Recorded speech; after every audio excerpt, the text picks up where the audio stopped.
morning to all. I am Subramanian, working as assistant professor in automobile technology, automobile engineering at SNSCT College of Technology.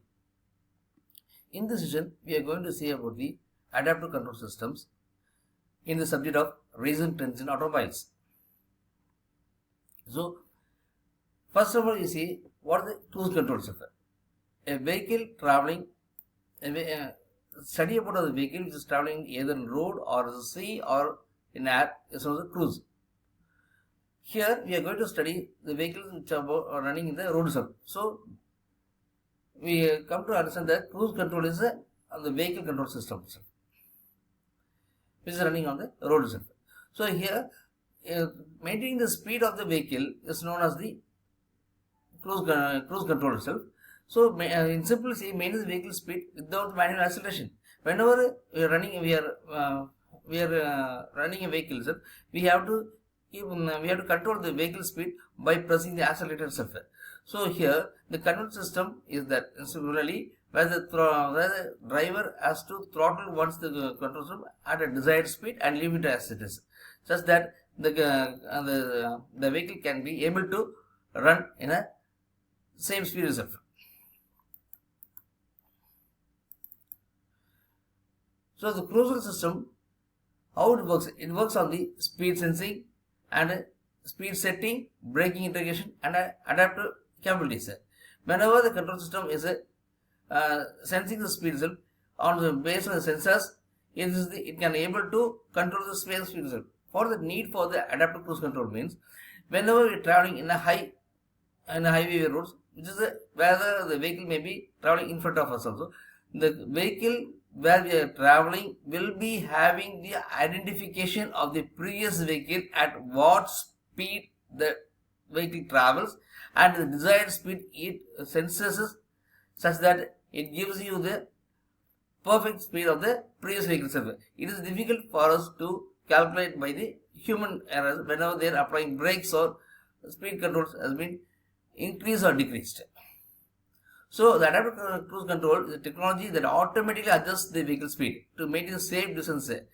We say the distance between both the vehicles must be 10 meters or certain distance must be there.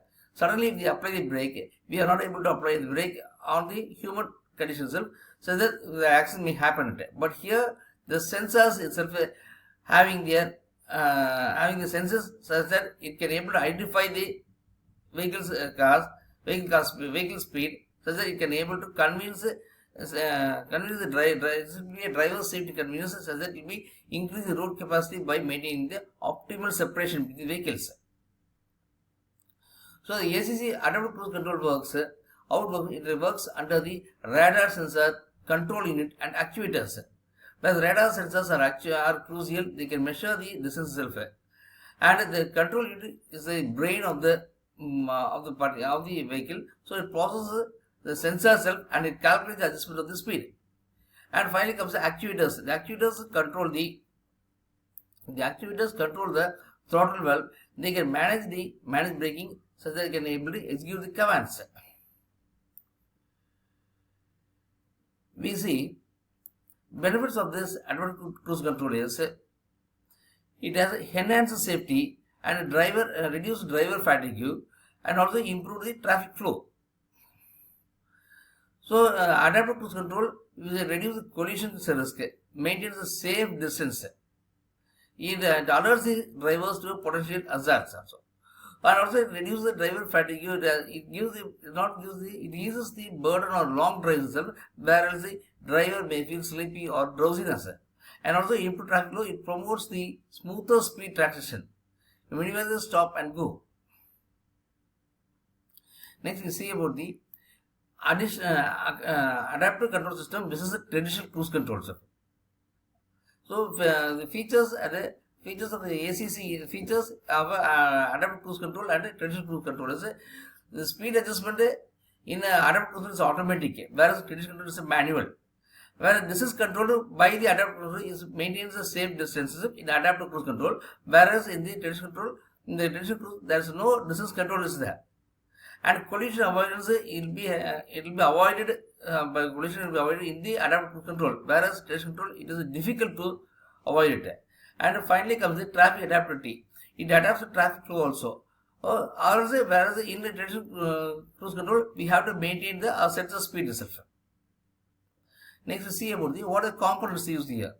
The components used in the adaptive cruise control: sensors, ACC module, brake control, and engine control module, electronic vacuum actuator. So here you can see in the drawing, whenever the adaptive control vehicle passes there, it gives a clear clearance and it targets the vehicle which is traveling before itself. So it gives the clearance, the time gap is a clearance by the vehicle speed. It calculates the vehicle speed also. The sensor can able to calculate the vehicle speed and can able to target the vehicle also. So the advantages of the vehicle is the driver is relieved from this task itself, and careful acceleration, deceleration, and braking in the congested traffic. And it is a highly responsive traffic system that adjusts itself to avoid the accidents can be developed. And as the braking and acceleration are done in the symmetric way, the fuel efficiency of the vehicle is increased. So with this, we come to the end of this session, and we will continue the next session with the another topic. Thank you.